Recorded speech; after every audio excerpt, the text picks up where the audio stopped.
di sini yang menanyakan ini kaum perempuan. Oke. Nah, pertanyaannya sih sebenarnya sih unik dan sudah kita ini kotor, Oke. Hadian. Itu kita sembahyang kayak agak ragu, sungkan. Menurut Hadian sendiri, Jangan pernah kita merasa diri kita kotor. Kenapa? Karena itu adalah proses alam. Ya toh? Kalau niat kita bersembahyang, yang dipakai adalah niatnya. hmm, Jangan ragu, tetap saja bersembahyang. Tidak ada masalah. tidak ada Kenapa? pantangan. Tidak ada pantangan. Dalam titik terendah, tidak boleh larut, tidak boleh terbawa dalam suasana seperti itu. Tapi sadari dengan sebaik-baiknya, kemudian bangkit. Kita bisa selalu bersyukur dalam keadaan apapun, baik terpuruk seperti bulan gelap. Jangan pernah mengeluh dan jangan pernah menyerah.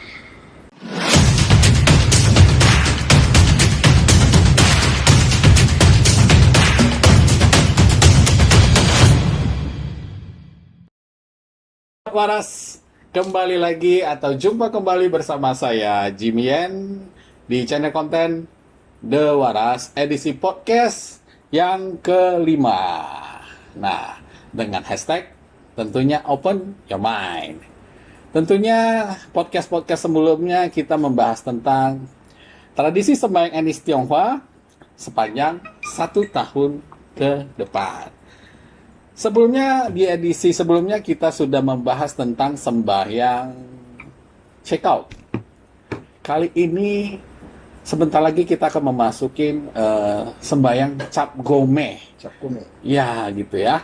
Nah, seperti biasa juga, di samping kiri saya sudah duduk Koko yang lumayan senior dan sesepuh sebagai narasumber kita yang tidak bosan-bosannya. Kita langsung sapa ya. Salam waras Kohardian ceplok. Oke. Gimana sehat kabarnya kok ya? Sehat. Oke. Terima kasih Jimmy. Sebelumnya kita sudah pernah bahas sembahyang cekau ya Kohardian ya. Kali ini kita akan lanjut lagi nih. Betul. Nah, di sini seperti biasa podcast kita ini berbicara tentang tradisi-tradisi sembahyang di mana kita membuka paradigma atau mengedukasi para sobat waras yang menonton di channel The Waras kita ini. Oke. Nah, kali ini kita akan membahas tentang sembahyang, memasuki sembahyang Cap Gome. Betul. Nah, yang pengen saya tanyakan yang pertama ini ya, Kok ya.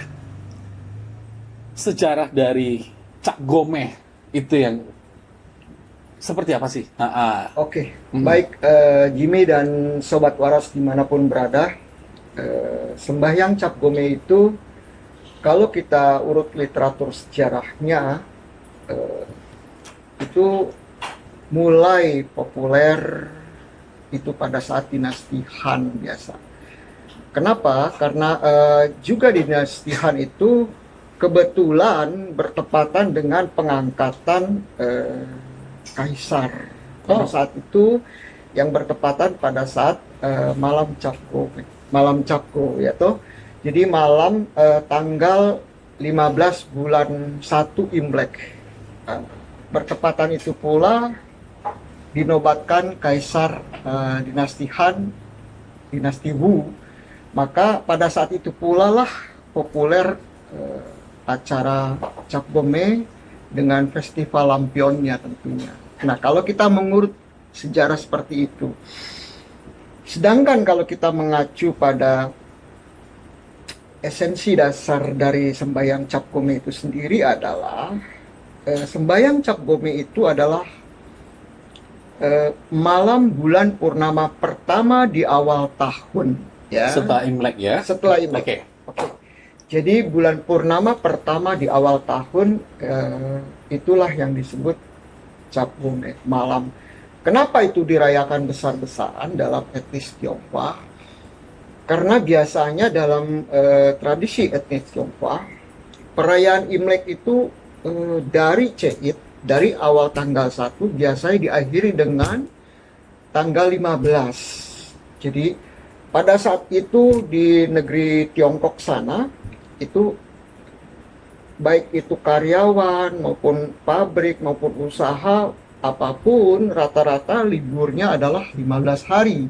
Jadi mereka merantau kemana, kemudian mereka pulang, libur tuh 15 hari. Nah, pada saat bulan purnama itu atau Cap Go itulah mereka mengadakan pesta terakhir perayaan Imlek besar-besaran. Karena di besok hari rata-rata mereka pada saat caplak itu mereka kembali kepada tugas masing-masing. Aktivitas seperti biasa. Iya. Berarti memang benar ya, desas-desusnya kalau Imlek itu adalah salah satu hari Lebaran etnis Tionghoa dan itu paling lama ya daripada Paling lama, suku-suku paling lainnya lama. gitu ya. Kenapa? Karena memang banyak jumlah penduduknya, kemudian jarak rantaunya jauh-jauh. Nah, maka mereka rata-rata liburnya 15 hari. Setelah 15 hari itulah mereka kembali kepada aktivitas masing-masing gitu loh ya. Nah, disitulah peran malam pertama bulan purnama itu begitu sangat penting. Demikian juga kita di Indonesia rata-rata kan pada saat malam bulan purnama pertama atau sembahyang Cap Gome. Cap Gome itu kan asal katanya Cap Gome. Capnya itu 10, Go-nya itu 5, Meh-nya malam kan. Jadi Betul. malam tanggal 15 itulah yang disebut Cap Gome. Nah, di situ diadakan pesta besar-besaran, ada yang memasang lampion begitu banyak. Nah, itu kenapa itu? Kan unik juga nih. Jadi pasti ya di salah satu kota mungkin kalau kita sebut aja kalau dari daerah asal saya nih ya, Iya. di Siantar sana Iya. itu biasa anak-anak kecil tuh beli lampion, Iya. ya kan pasang lilin tengah-tengah, jadi Betul. mereka kayak happy sekali gitu. Ya, itulah yang awal sejarahnya itu pada dinasti Han dinobatkan sebagai kaisar.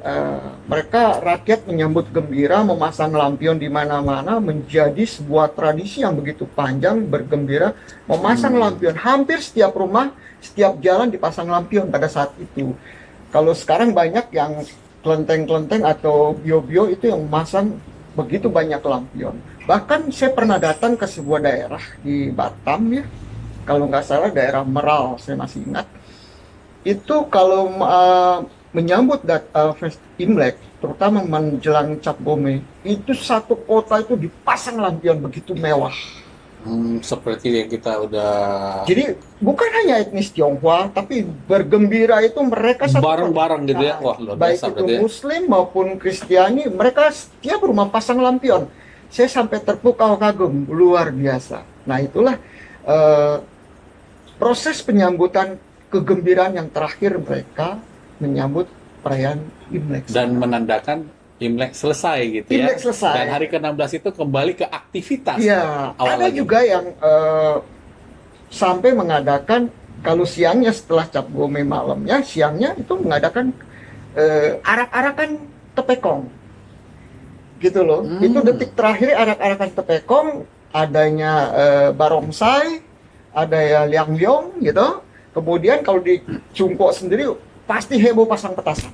Nah, tapi kalau misal kita berbicara di kota, salah satu kota yang ada di Indonesia Iya. ini, nah mungkin pernah kita dengar istilah yang namanya makan lontong ya, orang bilang lontong Cap Gome itu Iya. ada hubungannya nggak kok? Ya, sebenarnya begini yang disebut lontong Cap Gome itu asal muasalnya kan sebenarnya satu tradisi di mana malam Cap Gome itu mereka berpikir, itu terutama di Jawa Timur waktu itu ya, pimpinan Gyokongnya itu, pimpinan wihara itu, kelenteng itu, yayasan itu berpikir apa sih menu yang bisa Cocok gitu membuat ya? istimewa malam ini bisa dimakan rakyat jelata maupun semua kalangan. Dibuatlah sebenarnya lontong sayur. Lontong sayur ya. Lontong sayur khas Jawa Timuran karena dibuatnya selalu di malam Cap Gome, maka dapat ikon lah, dapat trademark Jadi ya, lah. lontong Cap Gome. Walaupun dimakan bukan bulan Cap Gome, malam Cap Gome juga dikatakan Lontong Cap Gome itu spesialnya, Spesialnya. namanya timbul sendiri gitu ya. Ada lagi yang lebih istimewa, Iya, apa mungkin itu, di Pak? daerah Kalimantan Barat ya sampai masuk kalender nasional itu. Aha. Cap Gome itu diadakan dengan festival tatung ya. Ya, Rudi, nih kamera boy kita daerah-daerah sana tuh Singkawang sana itu festival tatung begitu besar. Jadi arak-arakan tepekong sedemikian mewah, satu kota menyambut Dan itu menjadi agenda nasional pada saat Ibu Marty Pangestu menjadi Menteri Pariwisata pada saat itu ya. Pada gitu saat ya. dia menjadi menteri dan dia mengagendakan itu. Kenapa sih tidak sebuah tradisi yang begitu hebat? Karena Singkawang itu sendiri kan terkenal sebagai kota 1000 kelenteng. Nah, pada saat festival itulah dirayakan besar-besaran dengan festival tatung. Banyak sekali penontonnya. Itulah yang mengatakan bahwa festival Cap Gome itu beragam macam, ada yang festival lampion, ada yang festival arak-arakan tepekong, ada yang main barongsai besar-besaran, festival barongsai. Itu semua banyak dilaksanakan di seluruh dunia. Bahkan orang-orang Eropa sana mengatakan bahwa Cap Gome itu adalah festivalnya etnis Tionghoa. Jadi di sana juga barongsai keluar semua banyak sekali gitu. Sampai Di Chinatown di Oke. Eropa gitu ya, banyak sekali lampion berserakan di mana, dipasang di mana-mana, pasti meriah sekali ya. meriah sekali, meriah sekali. Berarti poin benang merahnya adalah sejarahnya berarti dari zaman kenaikan seorang kaisar dinobatkan jadi kaisar gitu ya. Iya, kalau Dan- kita mau mengurut sejarah seperti Mm-mm. itu yang tentang festival lampionnya, tetapi jauh sebelum itu Cap Gome sudah dilaksanakan ya, seperti tadi saya katakan bahwa Cap Gome adalah perayaan terakhir dari suasana kegembiraan Imlek dan Oke. menyambut datangnya bulan purnama pertama di bulan 1 Imlek itu loh. Di samping tadi kita berbicara sejarah dari sembahyang Cap Gome dan Iya. perayaan Cap Gome ini. Nah, Kalau makna tersendiri ini seperti apa menurut Kohardian maknanya? maknanya itu sendiri kita harus melihat bahwa sembahyang Cap Gome itu adalah puncak dari proses kegembiraan, itu pertama. Kedua adalah kita harus sangkut pautkan antara Cap Gome, Cap Go dengan sembahyang Cap Go biasa. Tetapi sembahyang Cap Gome itu kenapa begitu istimewa dibandingkan yang lain, Cap Go yang lain? Karena itu memang akhir dari perjalanan Imlek. Imlek itu sendiri. Jadi yang ingin ditarik adalah esensi dasarnya bergembira bersama menjelang mengakhiri aktivitas Imlek menjadi aktivitas normal. Itu aja sebenarnya sih. Ya, toh? Berarti tidak yang terlalu khusus lagi gitu. Ya. Dan kalau pada saat setelah normal ya sudah aktivitas normal. Kalau kita di sini kebanyakan sembayangnya potong kue Cina toh, kue keranjang. Nah, iya betul. Digoreng, makan bersama, happy bersama. Ya itu kue keranjang yang biasa disusun di altar sembahyang dimanapun, dibelah, digoreng pakai tepung dan telur, disajikan, makan bersama-sama, bergembira bersama-sama. Itu malam Cap Gome. Berbicara tentang sembahyang Cap Gome tadi kita berbicara tentang sejarah, makna, dan mengapa dikatakan pesta karnaval etnis Tionghoa. Nah, yang menjadi pertanyaan saya nih, tadi dikatakan ada juga sembahyang Cap Go di hari setelah Imlek di bulan kedua gitu. Nah, ini juga yang pengen jadi pembahasan, salah satu pembahasan dari saya yang pengen saya tanyakan. Ada sembahyang Cait, sembahyang Cap Go. Oke. Kalau menurut Kohardian seperti apa itu? Baik, para sobat waras dimanapun berada, banyak sekali pertanyaan-pertanyaan itu yang datang kepada saya, baik dari kalangan kita sendiri etnis Tionghoa maupun dari kalangan saudara-saudara kita yang lain sering bertanya kepada saya, kenapa etnis Tionghoa itu selalu bersembahyang pada saat Cait maupun Cap Go. Orang bilang bulan penuh, bulan penuh, bulan gitu ya? penuh atau bulan purnama, ya toh. Saya selalu mengatakan kepada mereka dan kepada seluruh rekan-rekan dimanapun berada, sebenarnya kita etnis Tionghoa itu selalu melakukan proses puji syukur terhadap peristiwa alam, ya.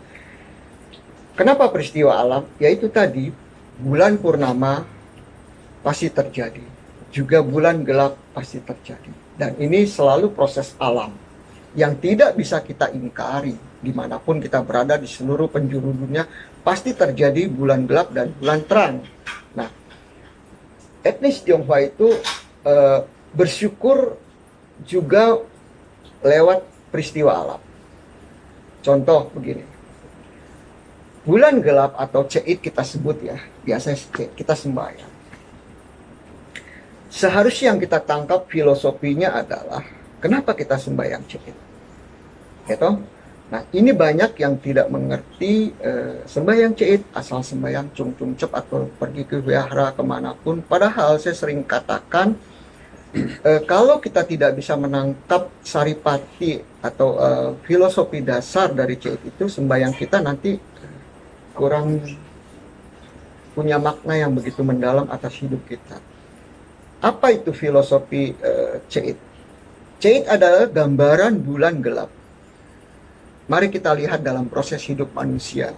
Setiap proses manusia hidup pasti mengalami titik terendah. Oke. Demikian juga alam, di mana titik nolnya atau titik paling gelap adalah disebut Cait atau bulan gelap. Manusia dalam hidup pasti mengalami hidup seperti itu, di mana kita akan mengalami titik terendah, baik itu hati, perasaan, usaha, ya toh, perjalanan hidup kita. Seorang pengusaha tiba-tiba drop sampai titik bawah, itulah gambaran bahwa alam juga seperti itu. Nah, yang harus kita sadari adalah kalau kita sudah bisa mengerti tentang proses alam seperti itu, selayaknya pula kita bisa menangkap hal hidup kita, bahwa sadarilah hidup memang seperti itu. Ada saatnya kita di atas, tetapi ada saatnya juga kita di bawah. Nah, pada saat kita di bawah itulah sebenarnya kita harusnya menyadari sesungguhnya bahwa hidup seperti ini, alam seperti ini. Dan ingat, pada saat di bawah, jangan kita mengeluh. Jangan kita mengeluh, tetapi kita harus introspeksi diri. Kenapa kita seperti ini? Kenapa kita jatuh? Kenapa kita ada di bawah? Mari kita pelajari, kita sadari bersama-sama.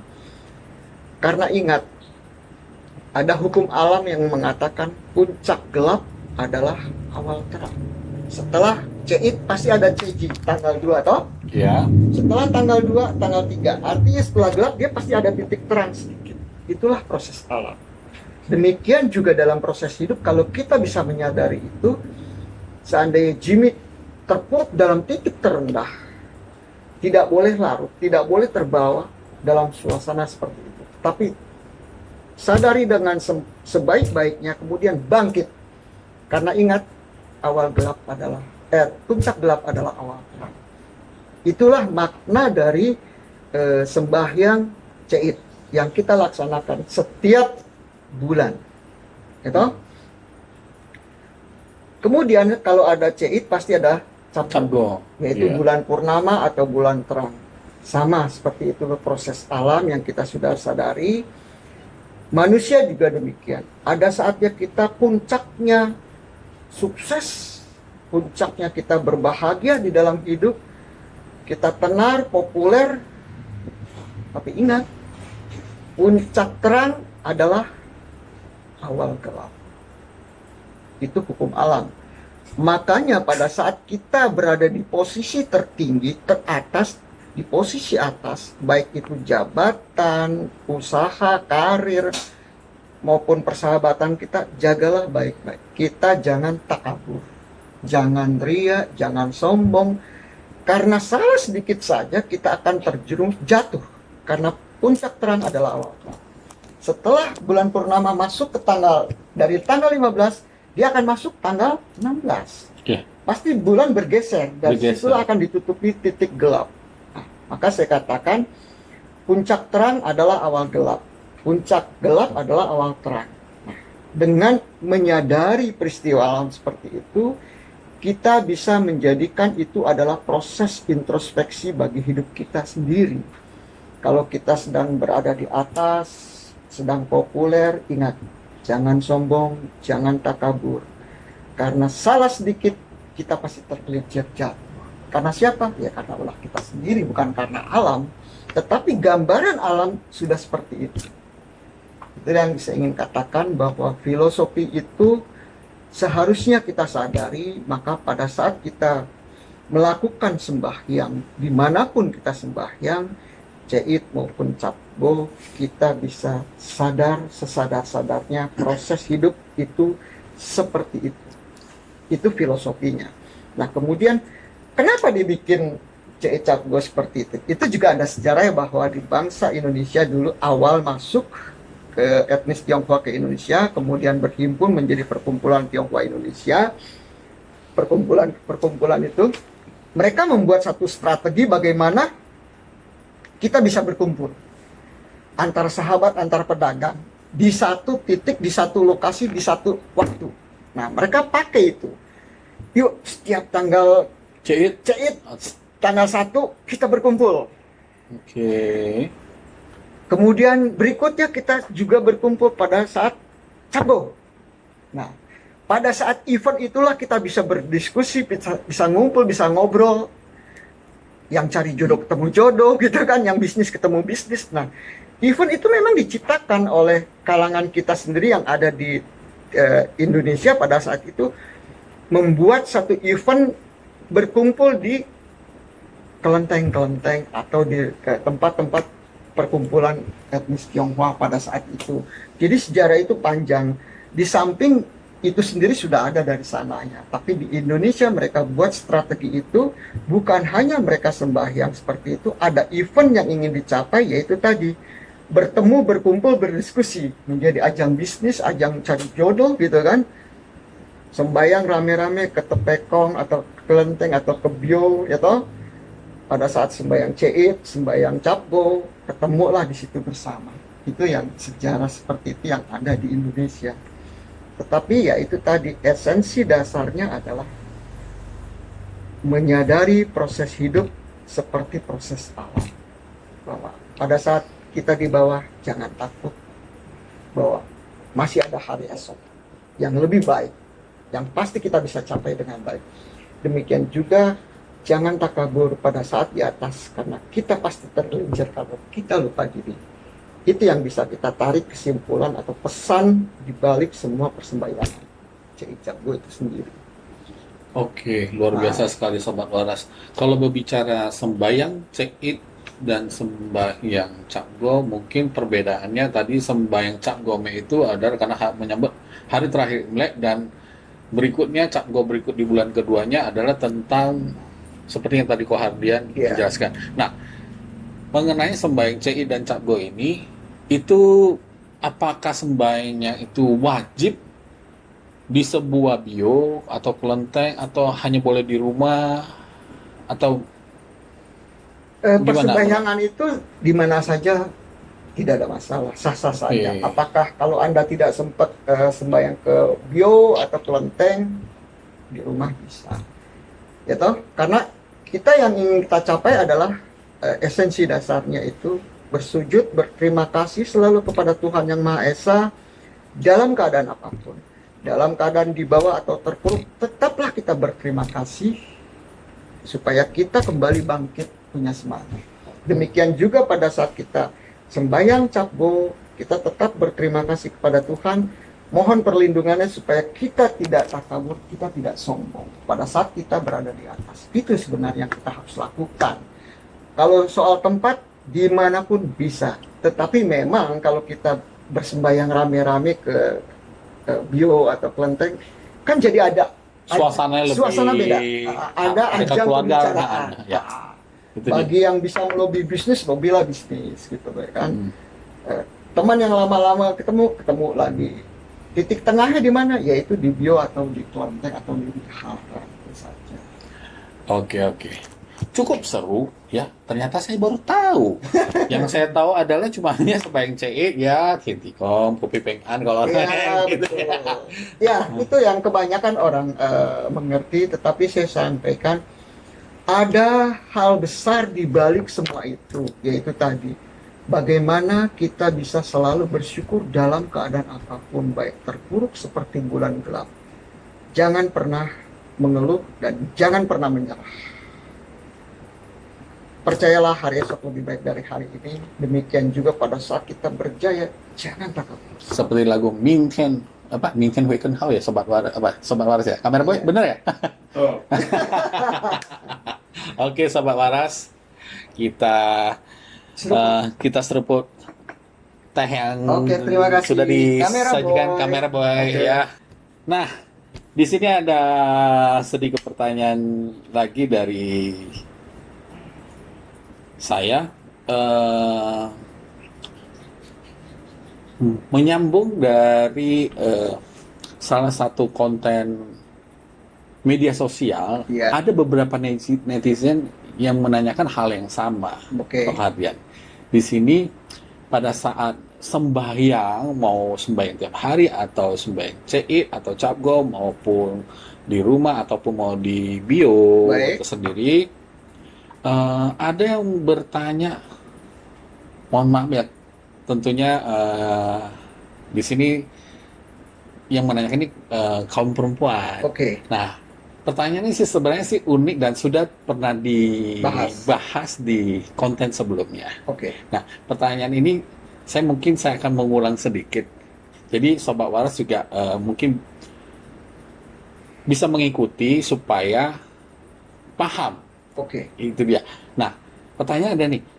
Kalau kita lagi datang bulan, badan kita ini kotor, Hardian.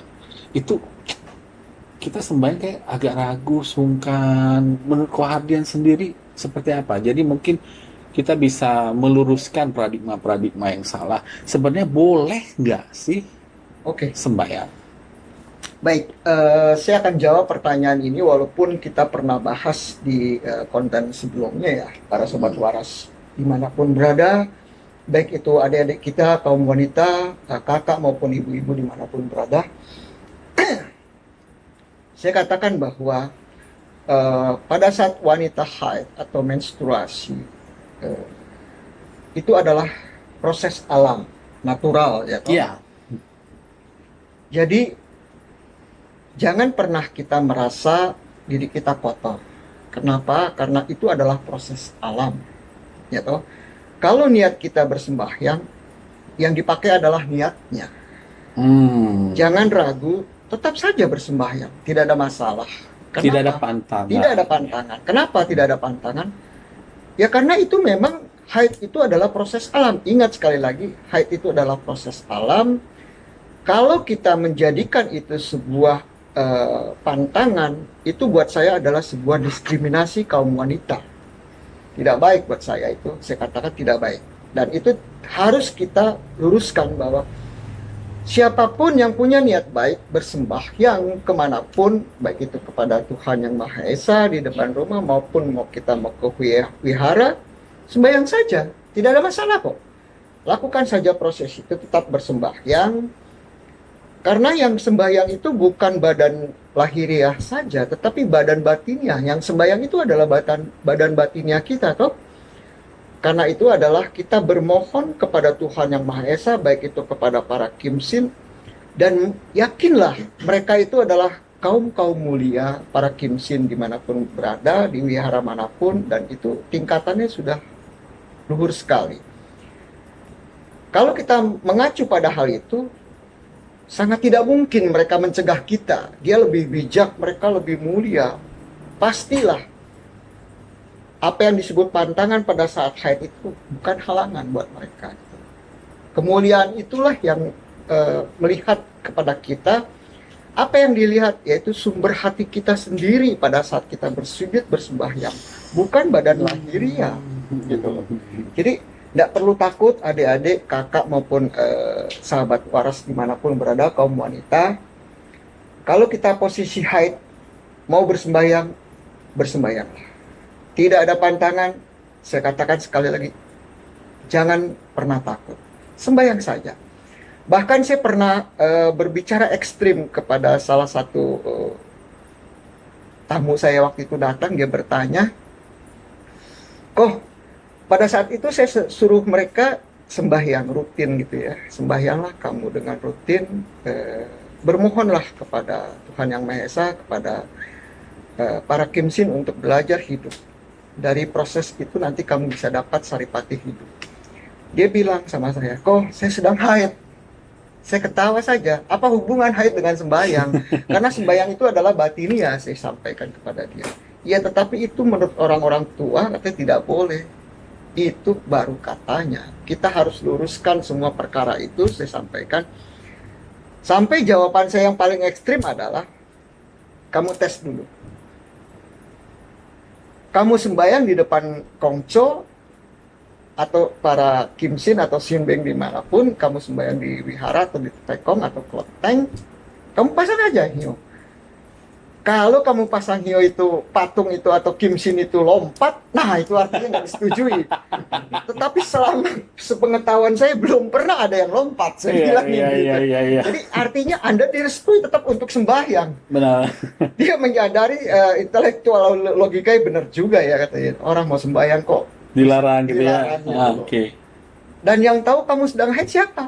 Gitu. Nggak ada, kecuali diri kamu. Gitu loh. Dan kamu bicara sama orang bahwa saya sedang haid, baru orang tahu, kan tidak juga. Jadi janganlah takut, kita niat baik bersembahyang, sembahyang saja. Baik itu sembahyang di kelenteng, di rumah, maupun di leluhur orang tua kita, lakukan saja. Sekali lagi, sembahyang adalah proses introspeksi batiniah. Jadi tidak perlu takut lagi. Tidak ada pantangan Tidak berarti ada ya. pantangan Oke, lagi. Sobat Waras, cukup jelas sekali penjelasan Baik. ini dan sangat mengedukasi Baik. Sobat Waras dan tentunya kaum perempuan. Seperti biasa. Oke. Dari tadi saya yang bertanya-tanya terus nih. Ah. Sekarang saya akan lemparkan ini Baik. kamera boy. Oke. Nah, ada nggak yang mau ditanyakan? Ada nih, Oke, Oke, lanjut langsung aja. ini kan cecap gue ya. betul. Biasanya orang tua dulu Iya. biasanya nganjurin Caca itu di hari cecap gue. Oke. Itu apa? Ya, benar juga tuh. Iya. Ada benangnya. Ada hubungannya nggak itu, maksudnya ada maknanya nggak, atau lebih bagus di hari itu, atau Ya. gimana penjelasannya kok? Oke, Ah. baik. Rudy atau kamera boy kita, juga para sobat waras dimanapun berada, seringkali orang mengatakan bahwa kalau bisa Cei Capgo itu disertai dengan ciacai atau berpantang makan hewan hidup ya, atau vegetarian lah istilahnya. Apakah ada benang merahnya dengan proses Cei Capgo? Saya bilang sangat ada. Kenapa? Kalau itu bisa kita lakukan sangat baik. Kalau kita bisa lakukan. Karena apa? Vegetarian atau ciacai pada Ceit maupun Capgo, kalau dilakukan dengan kesadaran penuh bahwa itu adalah proses introspeksi diri, proses perenungan hidup, baru nyambung esensi ciacai dengan Ceit Capgo. Kenapa? Karena pada saat itu kita berciacai, kita juga harus disertakan proses perenungan hidup. Umpama tadi, pada saat Ceit ya, kita ciacai. Kita tahu Ceit adalah bulan gelap.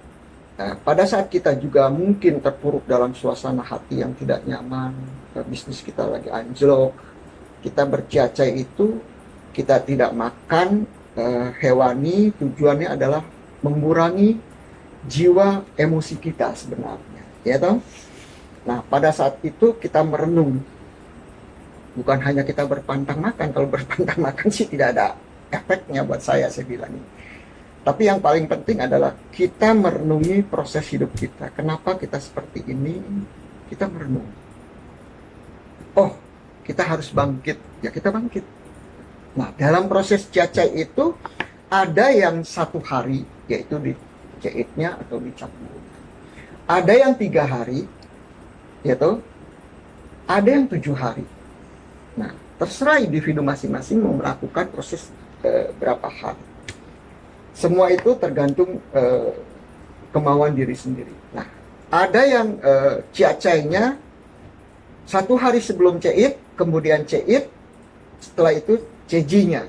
Kalau ini kita mau 3 hari diapit. Ada yang juga 2 hari sebelum Ceit plus Ceitnya, jadi 3 hari juga. Demikian juga 7 hari. Kalau 7 hari ada yang 3 sebelumnya, kemudian Ceit, kemudian 3 sesudah. Itu ada. Demikian juga Capgo. Ada juga yang sebelumnya 6 hari, kemudian puncaknya di Ceit. Ada juga. Itu semua terserah, sah saja buat saya. Yang paling penting adalah kita pada saat jacai adalah proses introspeksi diri. Bukan hanya kita berpantang makanan hewani, tapi proses introspeksi diri bagaimana kita melakukan proses hidup. Gitu. Jadi para mulia dulu, orang-orang terdahulu itu melakukan proses jacai sebenarnya untuk introspeksi diri. Mereka mungkin menyadari dengan banyaknya makan hewani, emosi lebih tidak terkendali. Bagi yang punya penyakit hipertensi lebih cepat naik. Nah, mereka cegah dengan cara berpola pantang makan dalam introspeksinya. Gitu loh. Itu yang ingin saya sampaikan tentang jacai pada saat jait maupun capgo. Ya, kamera boy? Ya. Jelas? Ada yang Jelas. kurang? Kirain kalau jacai capgo bisa sakti gitu. Sakti zaman sekarang itu apabila kamu bisa mengendalikan melawan diri kamu. Karena yang paling sakti adalah orang yang bisa mengalahkan dirinya sendiri. Karena orang sakti zaman sekarang masih kalah sama duit. Banyak orang-orang sakti masih kalah sama orang punya duit. Buktinya dia perintah kemana aja mau. Gitu loh. Jadi sakti yang sebenarnya adalah apabila kita bisa mengalahkan diri kita sendiri. Itulah yang disebut orang yang paling sakti.